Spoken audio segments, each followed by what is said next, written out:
Tired of annoying gnats flying around your kitchen or home? This simple homemade gnat trap uses apple cider vinegar, a small container, and plastic wrap, and it works great without adding Dawn dish soap. In this video, I'll show you exactly how I make my easy DIY gnat trap and how simple it is to set up. It's an inexpensive household trick that can help catch those pesky little gnats without buying special traps. If gnats have taken over your kitchen, especially around fruit, sinks, or houseplants, give this easy apple cider vinegar gnat trap a try.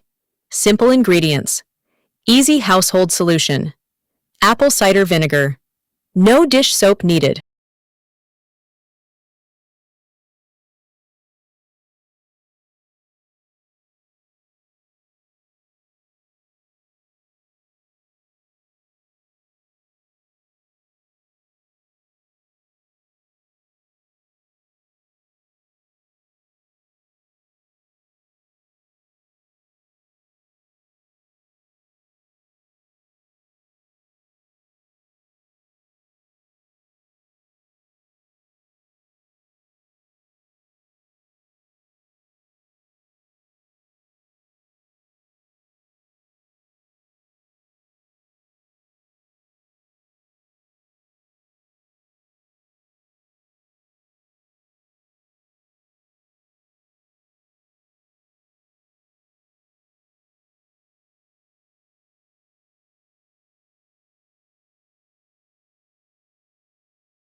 If you enjoy practical homemaking tips, cleaning ideas, recipes, gardening, and simple ways to make your home more comfortable, please subscribe for more.